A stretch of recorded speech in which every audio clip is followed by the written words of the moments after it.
La pâtisserie, c'est avant tout une histoire de goût, de saveur et d'émotion. Je suis Léa Reverdy, amatrice et passionnée de pâtisserie. Mon défi, vous emmener avec moi à la découverte de ce qui fait vraiment un bon dessert.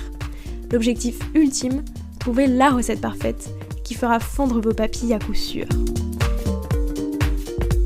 Vous êtes sur le point d'écouter un nouvel épisode de Papilles. C'est le podcast qui part à la rencontre des meilleurs chefs pâtissiers pour comprendre l'émotion et les saveurs qui les animent au quotidien lorsqu'ils créent leurs desserts d'exception. Après cet épisode, à vous de laisser libre cours à votre imagination et de créer les desserts aux saveurs qui vous ressemblent, tout en vous inspirant des meilleurs. Bonne écoute! Bonjour à tous et à toutes, j'espère que vous allez bien. Cette semaine, on part à la rencontre de Morgane Rimbaud, double championne de France des desserts et Passion Dessert 2021. Oui, vous l'aurez compris, elle a le concours de pâtisserie dans le sang. Et pour cause, ses tout premiers objectifs en pâtisserie, c'était de gagner des concours. On peut dire que le pari est réussi. Aujourd'hui, Morgane est chef pâtissière du restaurant étoilé Alliance et utilise les différents apprentissages qu'elle a appris lors des concours et ses meilleurs souvenirs pour créer des desserts inoubliables. Le tout avec un sens du détail toujours affûté et l'envie de transmettre un maximum d'émotions aux clients. Au menu de cet épisode, chacun de ces desserts, ou presque, est aussi l'expression d'un de ses souvenirs personnels. Les concours de pâtisserie sont des formations en version accélérée qui permettent de nettement progresser, le tout agrémenté de nombreux conseils pour devenir vous aussi un as des concours. Morgane tenait aussi à faire une petite dédicace toute particulière à Gabrielle, son ancienne commis, qui l'a beaucoup soutenue pendant ses différents concours. Bonne écoute! Bonjour Morgane, comment vas-tu? Écoute, tout va bien, tout se passe bien au restaurant. En ce moment, on est quasiment complet tous les jours. Donc c'est un sacré rythme, mais c'est tellement agréable de voir une salle remplie. Donc c'est très cool. Est-ce que généralement c'est une période qui est tout le temps mouvementée en ce moment ou... Là en plus on est en période de vacances, ouais. Donc les gens prennent plus le temps pour manger. Et contrairement à d'habitude, là on est rempli que ce soit le midi ou le soir, alors que des fois le midi avant c'était irrégulier. Oui. Mais là on est full, donc c'est top de voir cette salle tout le temps remplie et de voir que les gens sont contents et passent un super moment. Bah oui, effectivement, puis c'est sûr que ça doit, en tant que pâtissier, ça te rend un peu, ça te fait plaisir que ton travail soit mis en valeur, etc. C'est ça. Pour commencer, je te propose de revenir sur ton parcours au prisme des saveurs. Déjà, toi, c'était quoi ton dessert préféré quand tu étais petite? Alors moi, quand j'étais petite, j'étais pas si gourmande que ça, mais j'adorais les fraises. On va dire que c'est quelque chose qui m'a marqué quand j'étais plus jeune. C'était vraiment les fraises que je cueillais dans le petit jardin au camping où je passais mes vacances quand j'étais plus jeune. Mais nature, sans rien... Nature, ouais. Est-ce que du coup, ça t'a marqué dans le sens où tu essayes de travailler les produits de la manière la plus brute possible, tu vois, pour leur rendre hommage C'est vrai que ça m'a sûrement marqué dans ce sens parce qu'en général, même si j'aime décliner les produits, et je travaille beaucoup et énormément les fruits, il y aura toujours une préparation quasi brute du produit. Par exemple, en ce moment, j'ai un vacherin aux agrumes et au pain.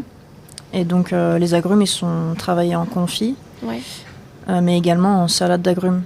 Donc, c'est juste les suprêmes qui vont être taillés frais, qui vont être assaisonnés, et qui vont être camouflés à l'intérieur du dessert. Et ça, c'est quelque chose que tu fais beaucoup aussi sur plein d'autres desserts aux fruits. Tout à fait, ouais, c'est ça. C'est quoi pour toi le dessert parfait pour un repas du dimanche midi? Alors le dessert parfait pour un dimanche midi, ça dépend de ce qu'on a mangé avant, j'avoue. C'est vrai. Mais pour moi, ce serait un gâteau de ma maman.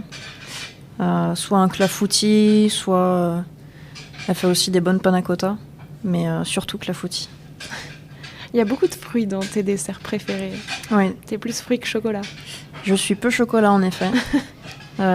J'essaye de le travailler quand même parce qu'il y a de la demande au niveau des clients. Mais c'est vrai que je m'éclate moins sur du chocolat que sur des fruits. C'est vrai que je trouve que les fruits, tu vois, ça a cet avantage. Déjà, il y a plein de saveurs différentes. Bon, le chocolat aussi. Mais je trouve que les fruits, c'est plus facile, entre guillemets, de faire un dessert léger, de faire quelque chose de pétillant. C'est vrai. Et puis, depuis que je suis petite aussi, par exemple, aux périodes de Pâques, moi, quand j'étais jeune, je demandais pas des chocolats à Pâques, mais je demandais des pâtes de fruits. Donc, dès le début, j'étais à fond dans les fruits, quoi. C'est original ça, surtout pour Pâques qui généralement est vraiment connoté chocolat. C'est ça, moi j'allais pas à la chasse aux œufs, j'allais à la chasse aux pâtes de fruits. Est-ce qu'il y a une saveur qui t'évoque ton titre de Passion Dessert 2021 ? Et déjà encore félicitations. Merci beaucoup. Plutôt côté vanillé et gourmand, parce qu'au final, Passion Dessert, c'est hyper convivial. J'ai rejoint ce groupe, on va dire, c'est une sorte de groupe de pâtissiers. Et on est vraiment dans le partage, dans l'échange. Donc je partirai là-dessus. Est-ce que tu penses qu'il y a un dessert qui a marqué, qui t'a aidé, en tout cas qui a fait que tu as eu ce titre ou... Je pense que c'est un travail constant tout au long de l'année. Et c'est plusieurs dégustants qui sont venus et qui ont remarqué mon travail. Et du coup, ça félicite vraiment, ça récompense le travail fourni sur toute l'année et pas sur un seul dessert, je pense. Et du coup, ça s'oppose vraiment au concours finalement. Et t'en as fait pas mal parce que justement, ma question d'après, c'était est-ce que tu avais une saveur qui t'évoquait ton titre de double championne de France du dessert ? Ce qui est assez incroyable d'être double championne de France quand même. Et du coup, à quel point est-ce que tu vois, ça s'oppose dans la manière d'avoir ce titre ? En fait, je dirais pas que ça s'oppose parce que là, par exemple, j'ai mon apprenti aussi qui prépare le concours. Donc elle est encore dans les essais, etc. Et je lui dis en fait le concours il commence dès maintenant. Ouais. Parce que c'est des gestes qu'il faut avoir, qu'il faut travailler maintenant. C'est la technique, l'efficacité, que ce soit régulier, etc. Rythmé. Donc c'est un peu un concours tous les jours. Et c'est ce que je me disais aussi quand j'étais en train de les passer. Donc en fait finalement c'est un peu comme le Passion Dessert où c'est du tous les jours ce que tu fais. C'est ça. En fait, c'est... Donc, sauf que pour le concours après on travaille à fond sur un dessert et dans le cadre du championnat aussi on se prépare sur le fameux panier surprise auquel il faut être prêt à tout thème et recettes imposées. C'est imposé du coup. Pour le panier surprise, oui. On a un thème qui est choisi par le président du jury, donc qui va nous guider sur quelque chose. En l'occurrence, moi c'était poire, le thème. Et la recette imposée c'était sur une base de caramel. Et on doit créer un dessert. On a une vingtaine de minutes pour écrire toutes nos recettes. Et ensuite, on part pour 4h50 d'épreuve pour faire ce panier surprise, plus notre premier dessert avec lequel on avait été sélectionné au final régional. Et on a aussi un commis qui travaille avec nous sur ces 4h50 qu'on rencontre le jour même. Ah oui. Donc, oui, c'est pas quelqu'un avec qui tu as eu l'habitude de travailler. Non, pas du tout. Voilà. Donc il faut s'adapter, il faut tout gérer à la fois. Ça rajoute du challenge en plus, quoi. C'est ça. Et du coup, est-ce qu'il y a une saveur qui t'évoque ton titre de double championne de France du dessert ? Je dirais plutôt les agrumes, le côté acidulé, etc. Parce que mon premier dessert, c'était détente acidulée, autour de l'aloe vera, du galanga, de la mélisse et du citron. Donc il y avait déjà cette note de fraîcheur qui était présente. Et pareil, dans le concours que j'ai fait en 2020, c'était Sentier de l'Esterel. Donc c'était autour du kumquat, pignon de pain et pain. Donc voilà, toujours côté agrumes qui est très fort et qui est un gros marqueur aussi dans mes desserts à la carte actuellement. C'est quoi le galanga ? Le galanga, c'est une racine un peu comme le gingembre, okay. Un peu plus épicée, un peu plus poivrée. D'accord. C'était quoi la saveur de ta toute première création ? Est-ce que tu t'en souviens ? Oui, c'était les agrumes justement. je pense que c'était un vacherin aux agrumes. C'était une de mes premières grosses créations. Après, du coup, quand je suis arrivée aussi, j'ai fait directement mon dessert de concours quand j'étais en junior, donc détente acidulée. J'avais présenté au chef et à Sean, le directeur de salle et propriétaire du restaurant avec le chef. Et donc il y avait ça, et il y avait aussi quelque chose au chocolat cacahuète, il me semble. Et un dessert aux fruits. J'avais dû commencer je sais plus quel mois, mais c'était la période des Mirabelles. Donc c'était un dessert autour du clafoutis, petit clin d'œil à ma maman. Voilà. Qu'est-ce qui te plaît autant dans les agrumes ? C'est ce côté pétant, je pense, très, très acidulé, avec du panache, que j'apprécie l'amertume, autant l'amertume que l'acidité. Comment est-ce que, enfin, c'est quoi la façon dont tu préfères les travailler? Est-ce qu'il y a une manière qui te plaît plus Ce que j'avais beaucoup apprécié faire, notamment dans mon dessert de concours, c'est que j'avais travaillé autour du kumquat. Ouais. Et du coup, ce kumquat, je l'avais blanchi, vidé, confit, et ensuite je l'avais garni d'un sorbet aux agrumes. Et du coup, ça faisait comme sur l'idée d'un citron givré. Ouais. Mais là, c'était juste en une bouchée, et ça éclatait en bouche. Donc ça, c'était une de mes recettes préférées autour des agrumes. Ouais. Mais après, sinon, en confit, en frais... De toutes les manières, voilà, quand c'est des agrumes, quoi. Et ta toute dernière création, elle avait quelle saveur? Alors la dernière, là, actuellement, l'équipe s'est un peu renforcée. Du coup, j'ai un peu plus de temps pour les créations. Il y a pas mal de choses qui sont sorties en même temps, notamment les profiteroles au chocolat, fleurs d'oranger et kumquat, justement. On a aussi un pré-dessert autour de la châtaigne. Châtaigne avec un siphon fumé au boc de châtaigne. Et après, différentes textures de châtaigne. Et le tout jeune que j'ai pas encore fait déguster au chef, mais ça va pas tarder, autour du coin, géranium et amande. C'est intéressant de l'avoir lié avec du géranium, le coin. C'est un peu un hasard, parce que j'ai commandé ça juste pour goûter à mon producteur d'agrumes, qui est dans le sud, qui a aussi pas mal d'herbes aromatiques. Et je voulais travailler le coin depuis longtemps. Et en fait, j'ai fait des essais de plusieurs éléments, j'arrivais pas à faire quelque chose de bien. Et au final, j'essaye d'assembler ça. Et en fait, j'ai trouvé que ça matchait vachement bien et que presque le coin et le géranium fusionnaient ensemble. Et du coup, ça match très très bien. Donc il faut que je fasse goûter ça au chef pour pouvoir le mettre à la carte. En plus, je trouve que c'est super compliqué à appréhender le coin. Et pour la petite anecdote, en gros, moi, à l'origine, quand j'ai créé Papille, c'est parce que, tu vois, il y avait plein de coins dans mon jardin, parce que c'était l'époque. Okay. Et je voulais faire un dessert avec du coin, sauf qu'il y a très très peu de recettes de pâtissiers qui utilisent ça. Et donc je me suis dit, c'est l'occasion d'essayer de créer, tu vois, un truc.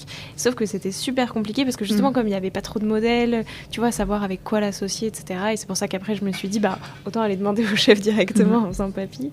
Mais du coup, c'est intéressant avec le géranium. Et c'est vrai que j'avais jamais vu cette association. C'est hyper bon. Enfin, j'ai été choquée moi-même. Et le géranium, je sais pas si tu as déjà goûté. Ouais. C'est hyper puissant et ça prend pas le dessus vraiment.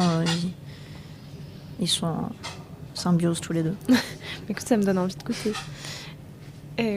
Ça représente quoi pour toi la pâtisserie?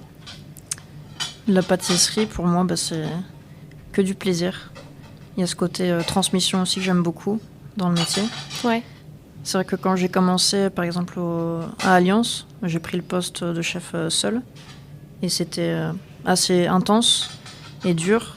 Et dès qu'il y a mes apprentis qui sont arrivés, j'ai pu partager, transmettre ma passion. Et c'est quelque chose que j'adore faire, quoi. La transmission, c'est un des côtés que je préfère dans le métier. Tout à l'heure, tu disais aussi que depuis que tu as des apprentis qui travaillent avec toi, ça te laisse aussi beaucoup plus le temps de créer.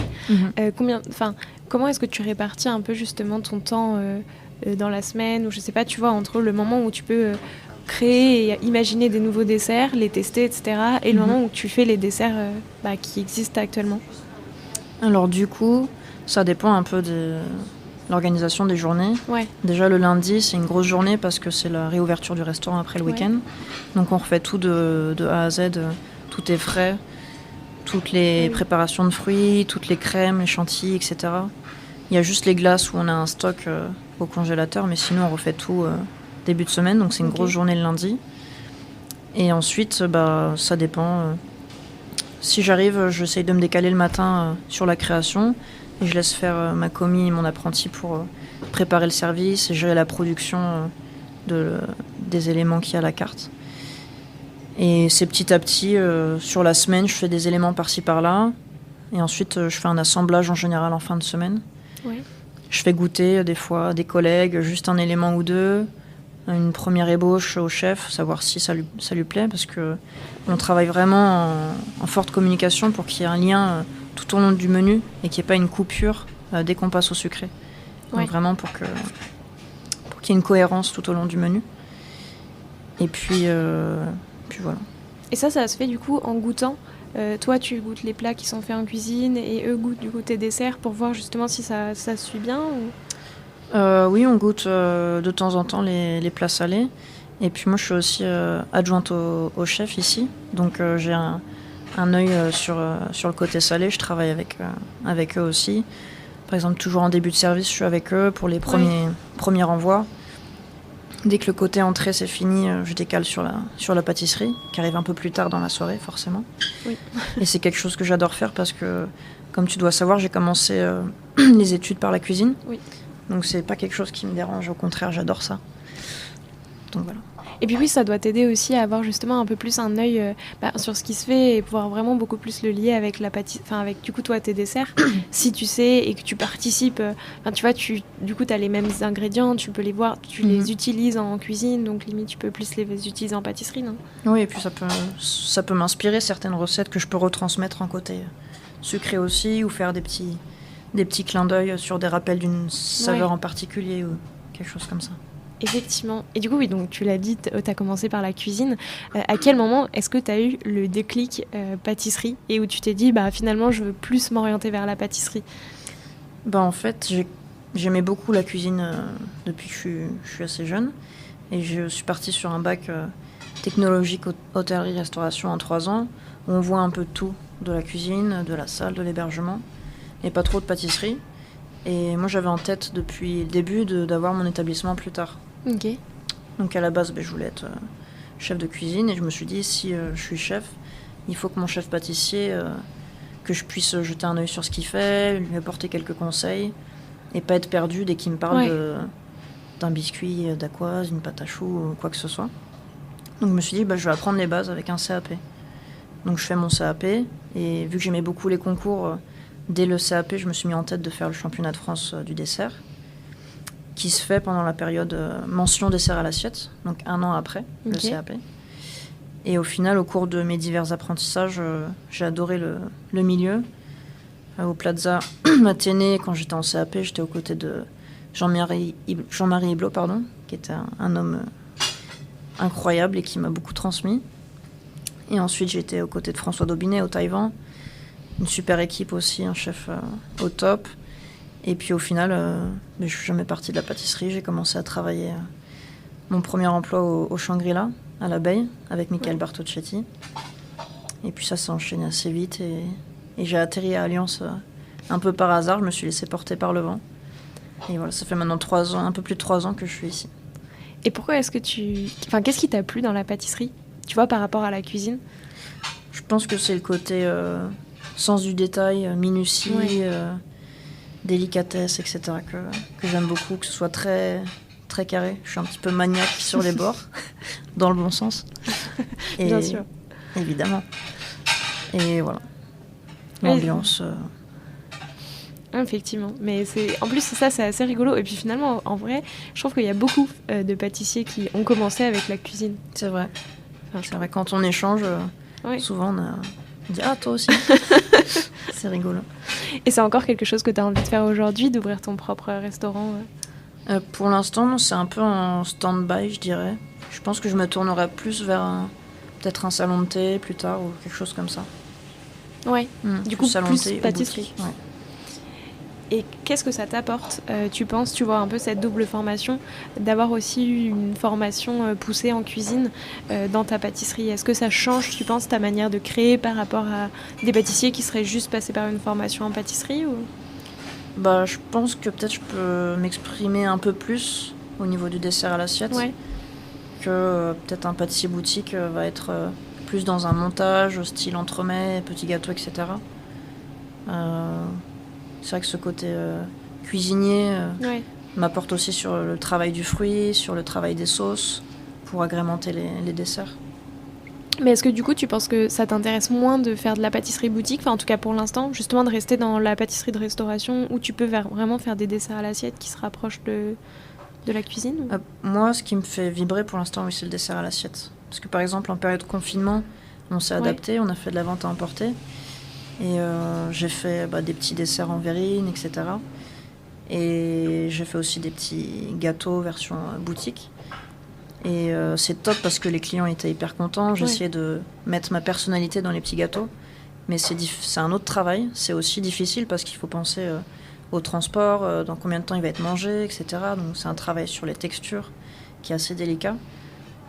Et justement, je trouve qu'on peut un peu moins s'amuser qu'en dessert de restaurant, parce que le dessert de restaurant, on dresse à la minute. On peut jouer sur les températures, les textures qui vont rester croquantes, moelleuses, et qui vont être dégustées dans l'instant. C'est vraiment quelque chose d'éphémère, c'est le côté éphémère que j'apprécie. Oui, puis c'est vrai qu'en plus, tu vois, tu disais, c'est vrai que tu as le côté cuisinier, de rajouter une sauce, etc., que tu peux pas du tout faire sur un dessert boutique à emporter, quoi. C'est ça. Qu'est-ce qui, toi, aujourd'hui, te plaît le plus dans ce métier ? Tu parlais tout à l'heure de la formation, de la transmission, etc. Est-ce qu'il y a autre chose ? Il y a aussi le côté transmettre des émotions aux clients. J'essaye, quand je peux, de passer en salle et d'aller discuter avec les clients. C'est quelque chose qui se faisait pas trop pour les pâtissiers avant, et maintenant j'en discute avec d'autres et de plus en plus ça se fait. Et c'est hyper intéressant d'avoir le retour des clients, que ce soit positif ou négatif. Ça fait toujours progresser. Et aussi c'est cool d'échanger sur savoir ce qu'ils aimeraient manger la prochaine fois, ce genre de choses, parce qu'à Alliance on a beaucoup une grosse clientèle habituée. Et du coup, on essaye de toujours leur faire manger quelque chose de différent à chaque fois. Que ce soit une personne qui vienne une fois par mois, une personne qui vienne une fois par semaine. Donc, c'est un challenge aussi là-dessus, s'adapter à faire des créations spécialement pour eux. Mais du coup, tu changes de dessert. Enfin, tu proposes combien de fois tu changes ta carte de dessert ? Il n'y a pas vraiment de rythme au niveau de ça. C'est plus selon mes envies, selon la saison, les nouveaux fruits qui arrivent. Il n'y a pas de timing là-dessus, c'est carte blanche. Mais quand même, c'est quand même assez fréquent, parce que quand tu dis il faut que s'il revient chaque semaine, il mange jamais le même dessert, il faut quand même avoir une proposition qui change régulièrement. On essaye d'y penser un peu à l'avance pour faire quelque chose de spécial, rien que pour eux.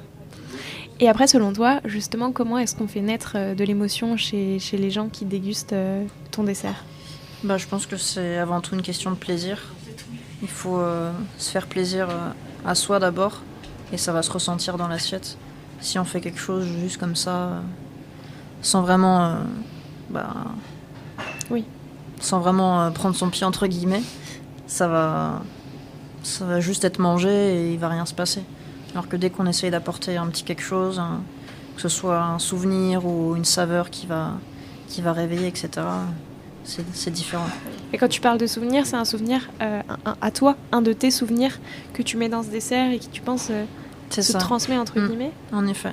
J'aime bien travailler sur des souvenirs ou sur des goûts qui m'ont marqué. Par exemple, je pense à un dessert dont je parle assez souvent, c'est l'île flottante bière et popcorn, qui est assez original en termes d'association.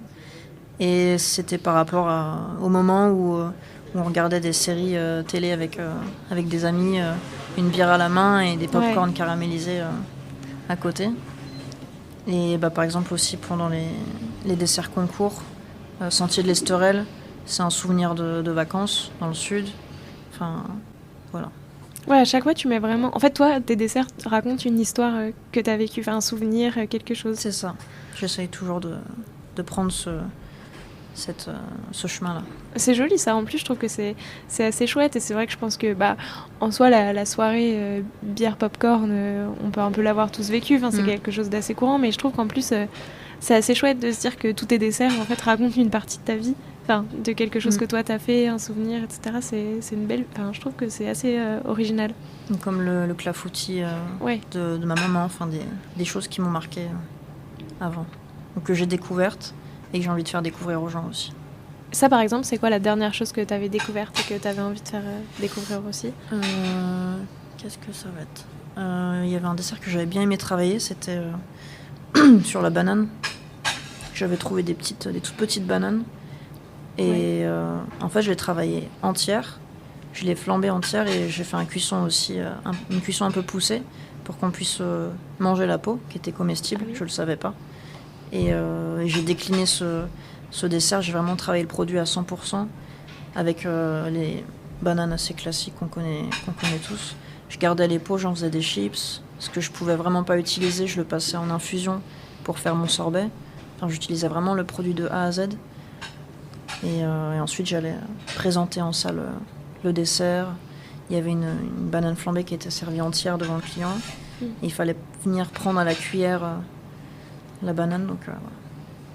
Ça aussi, c'est quelque chose que tu fais beaucoup, de travailler les produits vraiment de A à Z. Tu vois, la peau, réutiliser en infusion, etc. pour vraiment l'utiliser le plus possible. Ouais, c'est ce que j'essaie de faire de plus en plus. Côté un peu éco-responsable aussi de la chose. Et puis, c'est vraiment ça peut être sur des fruits, mais aussi sur des herbes. Par exemple, je sais pas si tu connais un peu les cresses. C'est des micro-pousses, des petites herbes. Et beaucoup de pâtissiers utilisent par exemple l'oxalis, qui a un côté très acidulé. Et on n'utilise que les feuilles. Et un jour, je fais, mais pourquoi je jette la tige en fait? Je sais pas quel goût ça a, j'ai jamais goûté. Je goûte, en fait c'était hyper bon. Du coup, cette tige qui est un peu croquante et acide, ça ressemble vachement à de la rhubarbe crue. Et du coup, je l'ai travaillé en brunoise, je l'ai agrémenté dans une salade de fruits. Voilà. J'essaie de toujours tout goûter, voir si ça se mange. À chaque fois, je suis assez curieuse là-dessus. Est-ce que des fois, ça se mange pas et t'as des mauvaises surprises? Oui, des fois, ça se mange. Pas forcément pas, mais pas en grosse quantité. Par exemple, je pense à l'amandon de cerise. C'est ce qu'il y a à l'intérieur du noyau. Apparemment, c'est néfaste pour les femmes enceintes ou ce genre de choses. Il faut faire attention. Oui, c'est ça, je crois que c'est pareil sur l'abricot, sur tous les amandons, je crois. Ça. Tu peux pas en manger trop, même si c'est en quantité limitée, sinon, effectivement. Ça, d'ailleurs, ça a quel goût d'utiliser l'amandon? Ça a un goût d'amande, tout simplement. Ah oui, d'accord. Ouais. Donc, c'est... Finalement, c'est pas si surprenant. Et toi, du coup, donc il y a vraiment tes souvenirs qui inspirent tes créations et qui te permettent aujourd'hui de renouveler ta carte. Après, qu'est-ce qui peut aussi t'inspirer? En fait, ça va être un petit peu tout. Ça va être, comme je t'ai dit, principalement des souvenirs ou des produits qui m'ont marqué. Ça peut être des recettes dans des bouquins.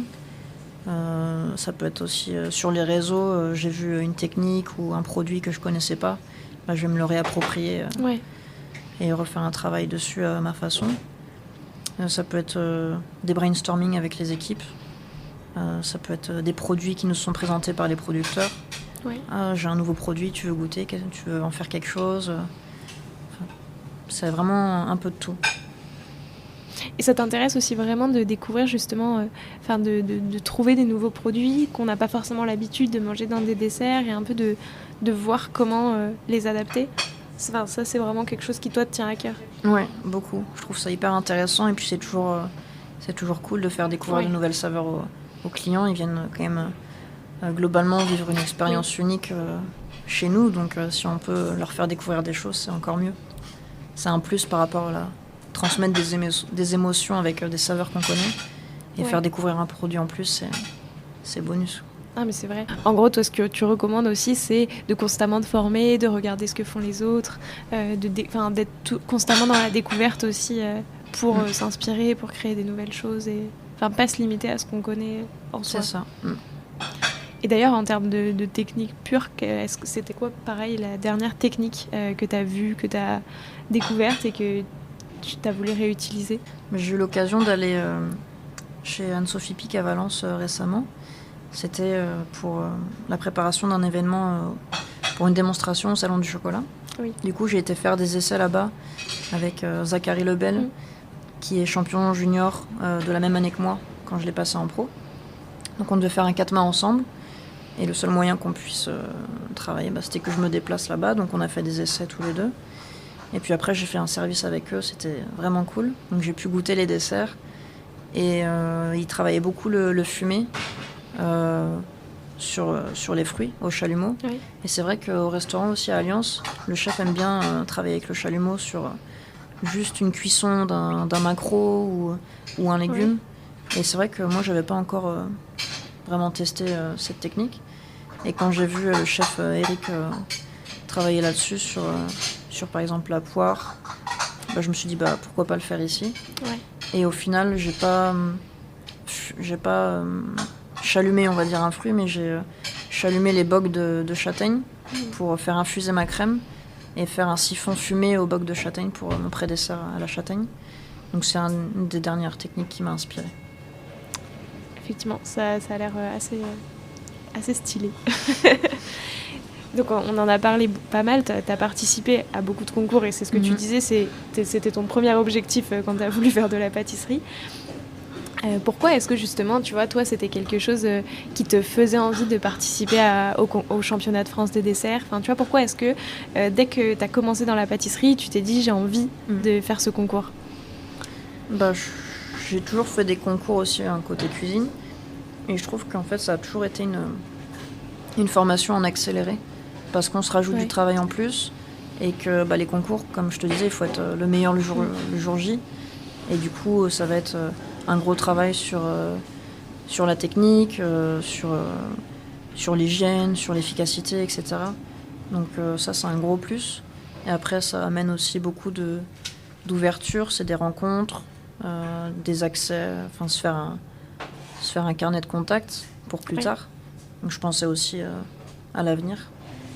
Et c'est quand on voit un CV où il y a écrit concours, on sait tout de suite que la personne elle est motivée, elle est passionnée par son métier. Enfin, ça rassure beaucoup. Ouais. Oui, puis effectivement, c'est vrai que si tu dois faire de la pâtisserie 2 fois plus pendant une période super courte, c'est vrai que c'est aussi un bon moyen de énormément se former sur une période, comme tu l'as dit, beaucoup plus courte, quoi. C'est ça. Et comment est-ce que on crée un dessert pour un concours? Est-ce que déjà c'est toujours la même chose pour chaque concours? Alors à chaque fois, c'est pas toujours la même chose parce que par exemple pour le championnat, il n'y a pas de thème à la première étape. C'est vraiment un dessert de création libre, thème libre. Donc, que tu peux faire en amont du coup?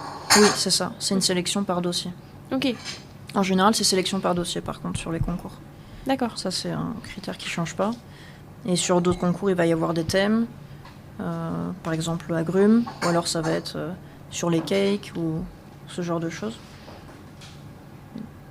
Et sur dossier, est-ce que tu présentes combien? Tu présentes plusieurs créations? Est-ce que tu crées toi en amont, tu crées une création spéciale pour te présenter? Ou est-ce que c'est un dessert que tu as déjà fait, que tu as l'habitude de faire, dont tu es plutôt fière et que du coup tu présentes? Alors, encore une fois, ça va dépendre des concours. Il y a dans le règlement, ça va être stipulé création unique qui n'a jamais paru dans votre établissement. Ou alors, sans problème, on peut s'inspirer d'un dessert ou présenter un dessert qu'on a déjà créé. Mais pour le coup, moi, j'ai toujours essayé de présenter quelque chose d'unique et de vraiment construire un dessert de A à Z et de construire une histoire autour de ce dessert. Ouais, c'est ça. Et est-ce que du coup, tu construis une histoire qui est... Enfin, en tout cas, tu la construis d'une manière différente de quand tu construis un dessert en restaurant. Dans le sens où, comme tu vois... Enfin, c'est pas que c'est pas le même enjeu, mais c'est quand même un peu différent, j'imagine. Du coup, est-ce que c'est exactement pareil et tu te dis juste j'utilise les mêmes techniques, ce genre de choses, ou est-ce que tu essaies d'innover Alors, c'est pas vraiment différent au niveau de la création, parce que ma personnalité, elle change pas. Je vais vouloir toujours transmettre des émotions, etc. Mais on va moins pouvoir se permettre de choses sur le concours. On a un timing déjà, donc on peut pas faire des choses... on peut pas ramener un truc tout prêt, on peut pas étaler le travail sur plusieurs jours. En général, c'est juste 3 heures, 5 heures, etc. Donc il y a une question de timing. Et après, en restaurant... Ça dépend de l'équipe qu'on a aussi. Enfin, je veux dire, au nombre de techniques par dessert, au temps de dressage qu'il va y avoir sur chaque assiette, ça on peut pas... Faut s'adapter, en fait. Il n'y a pas vraiment de... Oui, ça dépend aussi de ton restaurant, du restaurant où t'es, quoi. Mais généralement, c'est des épreuves qui durent combien de temps? Enfin, dans le sens où tu vois, à quel point est-ce que tu peux aller loin? Dans le sens où tu vois, des fois il y a des choses qui ont besoin de reposer, d'infuser beaucoup, enfin tu vois à quel point du coup tu peux te permettre ce genre de choses. Ça c'est un gros travail de timing. Par exemple pour le championnat, l'épreuve régionale, on a 3 heures pour faire notre dessert. et présenter 10 assiettes de ce même dessert. Ouais. Donc c'est vrai que comme tu disais, il y a des temps de repos, etc.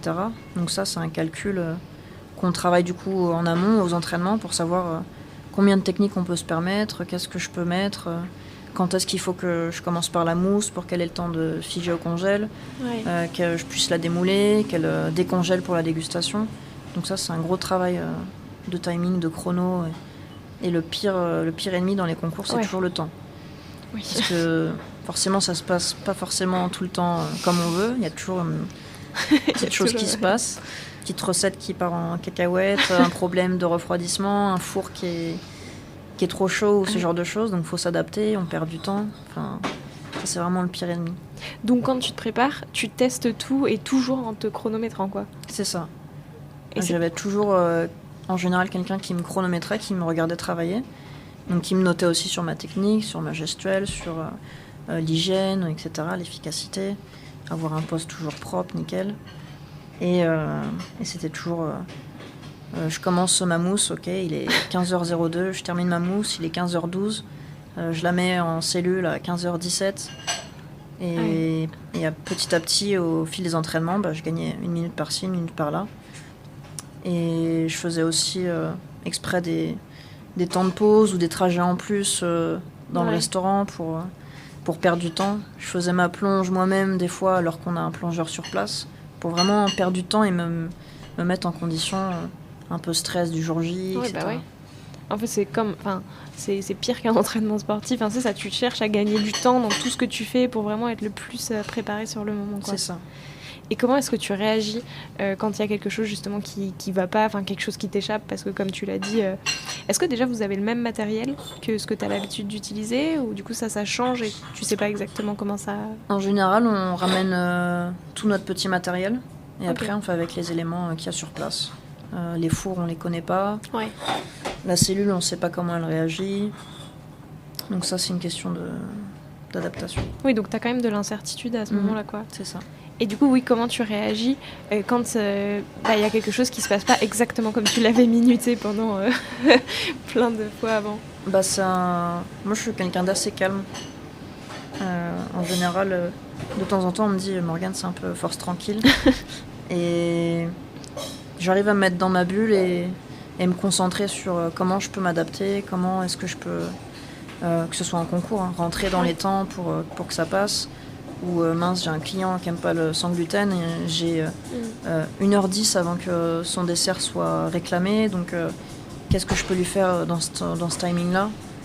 Et par exemple, à l'épreuve aussi nationale où on travaille avec un commis le jour J qu'on ne connaît pas, si on est dans une phase de stress où on n'arrive pas à se contrôler, en fait, ça va faire miroir sur notre commis. Et lui aussi va être stressé, il va faire des erreurs et on va chuter. Alors que si on est calme et on a une certaine sérénité, ça va rouler beaucoup mieux. Oui, et puis du coup, tu peux rebondir en toute situation, te dire, du coup, on refait ça, on refait ci. C'est ça. Et j'essaie d'avoir toujours un côté aussi positif. Je me dis jamais, c'est fichu, quoi. Et est-ce que tu as du coup un conseil pour des pâtissiers ou des pâtissières qui voudraient passer un concours? Tu vois, qu'est-ce que toi tu recommandes? Et par exemple là, la personne dans ton équipe qui pareil se présente, tu vois, comment est-ce que tu le prépares ou tu la prépares à ce concours? Du coup, je dirais que dans un premier temps, il faut bien s'entourer parce que c'est quand même les concours, c'est difficile. Déjà qu'on a un métier où on travaille beaucoup. On se rajoute en plus du concours, donc c'est du travail en plus.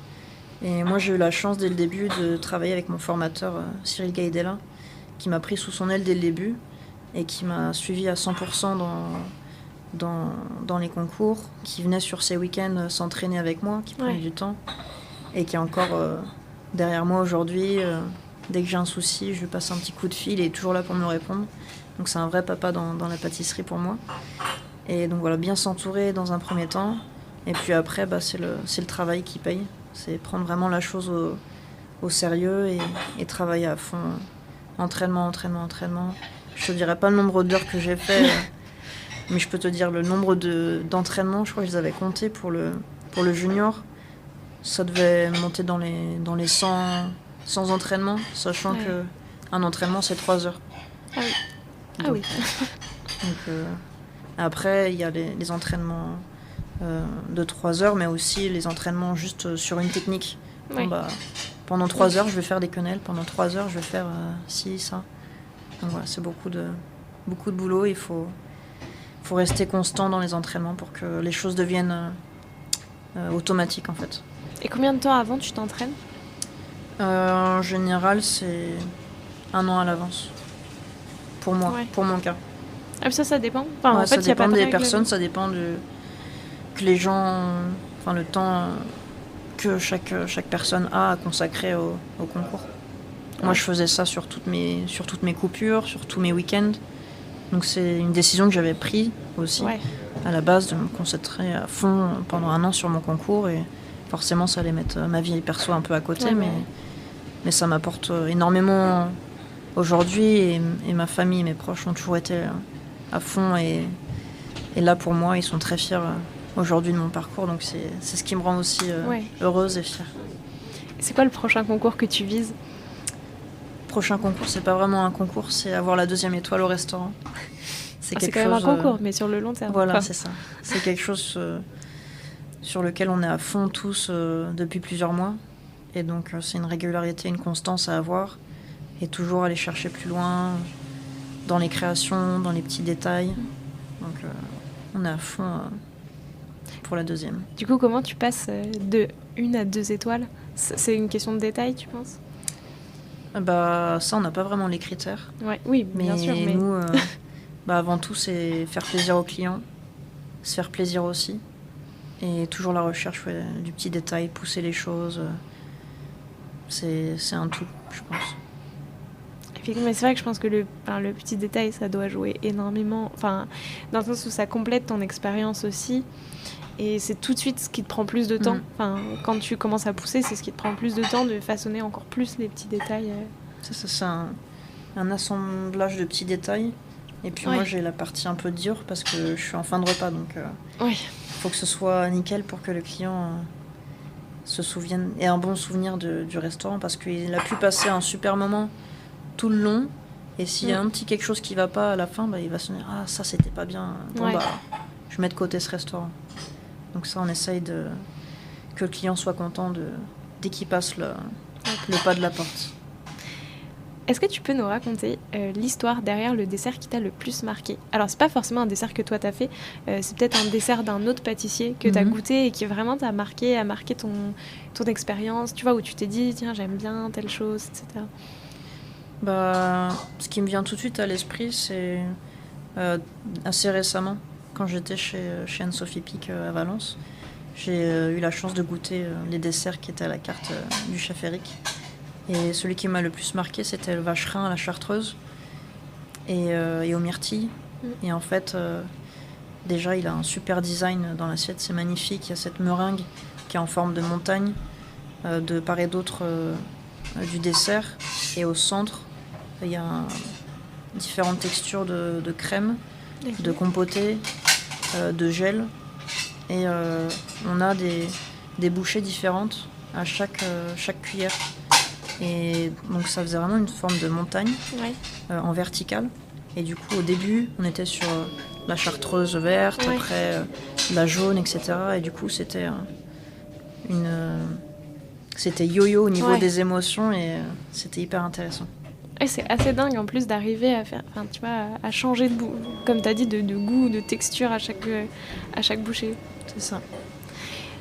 C'est quoi l'ingrédient que tu adores travailler, ton ingrédient chouchou? Et pas les agrumes parce que c'est de la triche. C'est la réponse trop facile.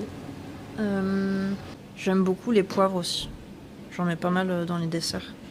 J'aime bien, peut-être de par mon côté cuisine aussi, j'aime bien assaisonner avec de l'huile d'olive, avec des poivres, avec des baies, de la vanille, des herbes aromatiques. Si tu devais choisir qu'un seul poivre à utiliser, ce serait lequel? Avant, j'aimais beaucoup la baie de Timut, que j'en mettais partout. Enfin, je pourrais pas en citer qu'un, je pense que j'en aime trop. Il y a le poivre Voiti périphérique, j'aime beaucoup. Et lui, il a quelle note un peu? Il est un peu boisé. J'avais travaillé avec des fruits exotiques et ça avait très bien marché.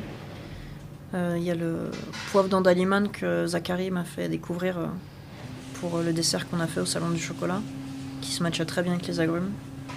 Donc, Et qui a quelle note, lui ? Côté aussi agrumes, acidulés, Ouais. etc. Ok. Oui, donc en fait, quand tu utilises des poivres, enfin, voilà, c'est les agrumes, du coup, tu utilises un peu des poivres qui ont aussi des notes d'agrumes pour que ça se marie bien. C'est ça. Enfin, tu vas Pour pas à qu'il y ait une l'encontre. cohérence. Ouais, ok. Après, ça peut dépendre des desserts. Je peux avoir Oui. un poivre complètement différent du goût pour donner un tout autre relief au dessert.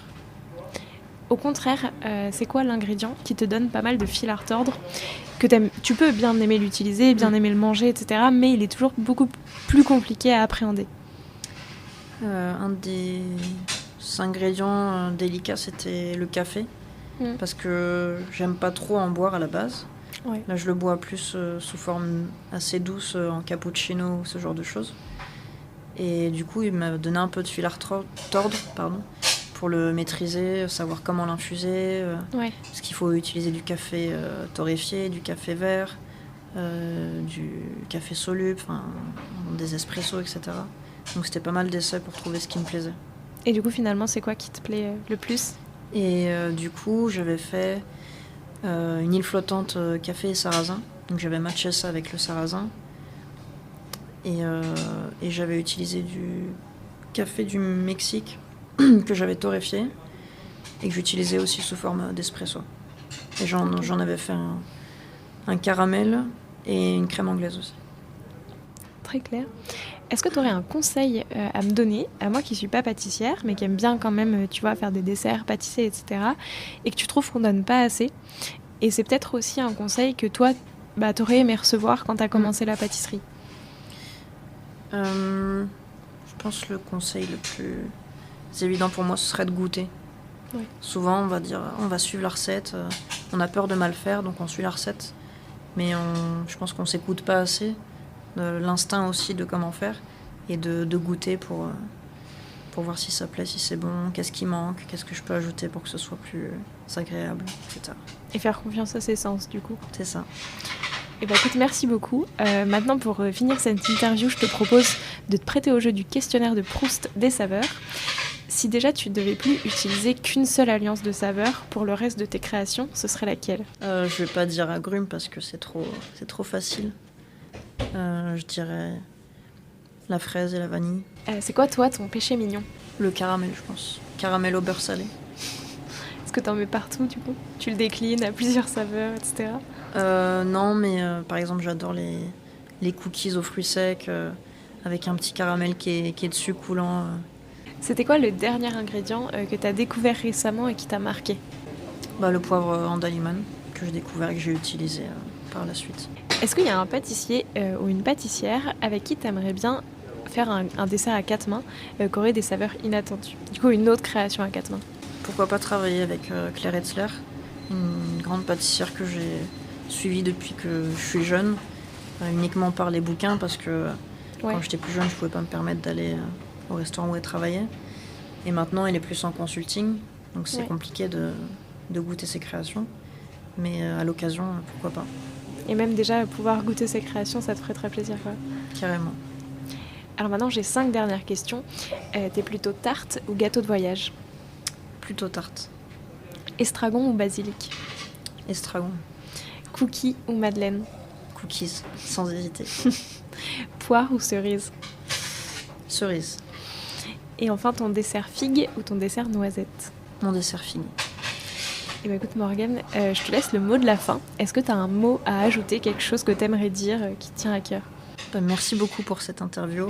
Merci à toi. Et je fais un petit clin d'œil au restaurant, à l'équipe avec laquelle j'adore bosser. Et un clin d'œil à ma famille et mes proches qui me soutiennent dans mon métier. Et voilà. Écoute, merci beaucoup pour ton temps. C'était super. Ça me fait un très plaisir de te rencontrer. Donc merci beaucoup à toi. J'espère que cet épisode vous a plu et je vous invite grandement à aller tester le restaurant Alliance qui est situé dans le 5e arrondissement de Paris. Le cadre est superbe et en plus, vous aurez l'occasion de déguster l'un des délicieux desserts de Morgane dont on vient de parler. À la semaine prochaine et prenez soin de vous.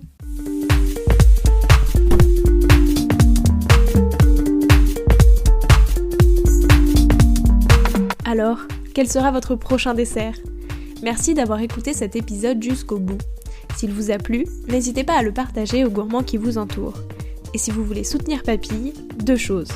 La première, notez l'épisode 5 étoiles sur Apple Podcast et laissez un joli commentaire. La seconde, vous rendre sur papillepodcast.com, sans oublier le S de Papille, et vous abonner à la newsletter pour être prévenu de la sortie des prochains épisodes et des articles que j'écris régulièrement. À bientôt!